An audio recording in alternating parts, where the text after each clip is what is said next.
Okay, good morning on day number 20. It is August 24th, 39.1 degrees. It is 6:12 and I'm gonna wake up. Alright, very good morning again. It is 4:13 in the morning, excuse me, it is 7:13 in the morning. 42.8 degrees, that's where I was going. Just waking up, just breaking out of camp. Yeah, pretty good night last night. No one camped by me, which is pretty neat. Indeed, I only saw one young lady who walked by just before I did my evening check-in last night. She was heading up the way I'm heading now, towards Mather Pass.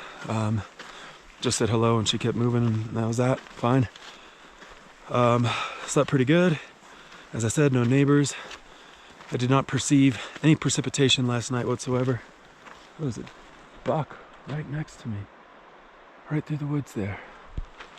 Hey, buddy.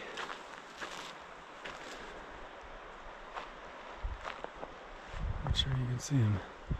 Look at that. 1, 2, 3, 4 point. Nice. Good morning. And his girlfriend, I take it. Hey, lady. Looking good. Oh, pretty neat. Guess I did have a couple people at camp with me last night. A couple deer anyways. Yeah, didn't perceive any precipitation last night, but did, during my morning coffee, see just the faintest few snow flurries. So faint. I mean, exactly enough for me to confirm what they were, and no more than that. So, no issues there. As I said in last night's check-in today, starting with 7.5 miles, 3,500 feet of elevation gain to get up to Mather Pass.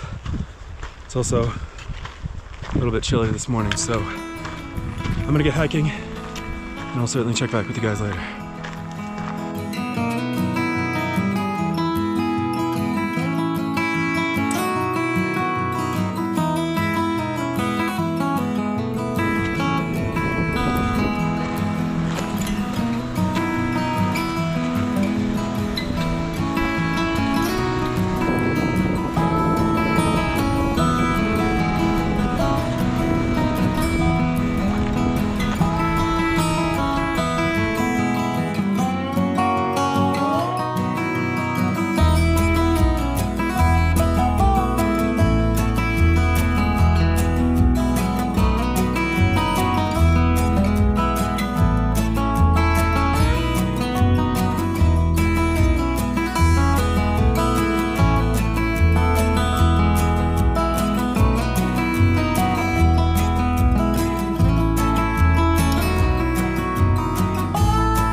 Very good morning again, folks. It is 11:28 in the morning. It is 36.3 degrees, and I have made it to the 11th of what is tentatively penciled in as 16 high mountain passes on this hike. This pass is a mere 128 feet higher than the pass I was on yesterday, Bishop Pass. But that 128 feet is enough to make it officially my first 12,000 foot pass of the hike. So this is Mather Pass at 12,100 feet above the planet Earth's oceans. Been dealing with a little mix of sort of freezing rain and snow intermittently. I can see this cloud is blown in just now. Great little pass. Boy, oh boy, how different it is from last year. And yeah, I'm gonna enjoy it, finish up a snack, and then get moving.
All right, very good evening, folks. It is 4:31 in the afternoon, evening, whatever.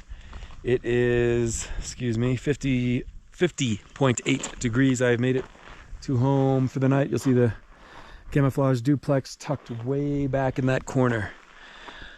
I'll come back to that point. Just wanted to show you generally where we're camped.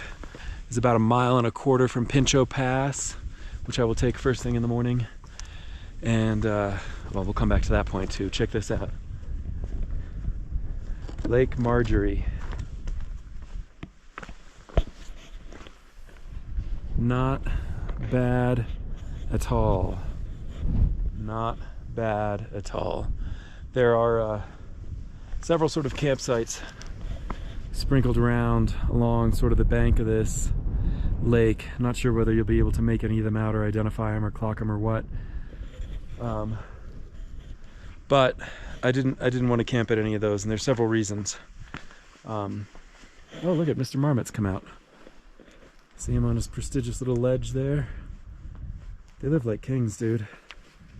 So some of the reasons why I didn't want to camp right down on the lake. For one, leave no trace. You're not supposed to camp. I think in this park, you're not supposed to camp within 25 feet of any body of water, of any water at all. So that's a pretty scant amount too, honestly. I think in Yosemite it's 100 feet, which makes more sense to me. Yeah, so for one, you just don't want to camp close to water just in general. Two, condensation will tend to settle in and be exacerbated the closer you are to the surface of the water. Obviously there's water there for a reason. Moisture likes that spot. You don't have to be a genius to figure that out. So if you're camped right next to a lake, chances are there's going to be some condensation that's going to settle in. Yeah. Aside from that, wind is another factor. There has been okay winds today. and I am at decent, very decent elevation. I think this is the highest I will have camped this whole hike so far, somewhere around 11,300 feet or something like that. So really, I'm pretty high up. So winds can get pretty intense. I had also heard from a couple of northbounders with whom I crossed paths earlier today that they camped here and that there was a lot of people complaining about wind and condensation in their tents. So I'm hoping to ameliorate some of those complaints by virtue of selecting a wiser campsite than perhaps those people did. So my campsite probably at least a good 100, yeah, definitely a good 100 feet off the surface of the lake, which I'm hoping is great. And then for wind purposes, you can see it's tucked back into these trees. I'm kind of shielded on at least 3 sides here, I'd say. Probably decent shielding on 3 sides. So, I mean, who knows? You know, perfect campsite can't cure everything, but hopefully with a little bit of experience and a little bit of luck and a little bit of persistence, I will have found a place that'll at least mitigate some of the factors that I expect to face this evening. The one, of course, which I did not mention explicitly, is that tonight again is expected to be cold and windy and potentially feature some precipitation of whatever variety. I know a lot of folks, last night I camped at like 8,700 or something like that, 8,700 feet. A lot of folks who were camped not much higher than me said that they got freezing rain for 30 minutes or so, which doesn't sound pleasant, but you know, these are the factors you try and mitigate. So anyways, that's a huge long ramble about where I'm camped tonight. Today, meanwhile, pretty decent day, 16 something miles, which included 4,700 feet of elevation gain. So certainly no slouch in that department.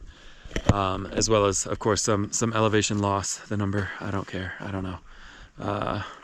Let's see. The number, oh yeah, like 2,200 feet of elevation loss or something like that. So nothing crazy. Tomorrow will be a slightly shorter day. Obviously, I will take Pinchot Pass first thing in the morning, which you can kind of barely make out. It's not this triangular thing over here, just kind of next to it, somewhere behind this ridge, I think is where Pinchot Pass is. Not very far at all. And then come down from Pinchot Pass and climb my way back up into Ray Lakes, which I expect to be exceptionally busy, but also exceptionally beautiful. I definitely enjoyed my stay there last year when it was abject solitude and completely covered in snow. So I really feel like I'm bonding with this marmot. I'm sure he would like to think that he has bonded with me quite a bit, as I am going to go at this point go cook up some dinner, get ready to turn in for the night, and hopefully you know, weather and wind and all that play nice tonight. So we'll see. I will talk to you guys tomorrow.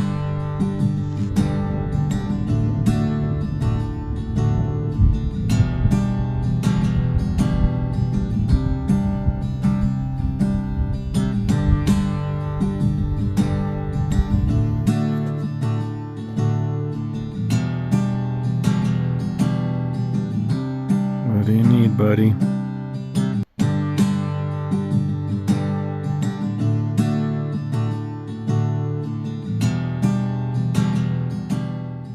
But it's Bishop for a couple of nights. Ah, nice. And I just love that. Like I'm sure I told you I love that town. I tell everyone in Neo. Right, man? Yeah. Oh shit, sure. Thanks, bro. Absolutely. Thank you.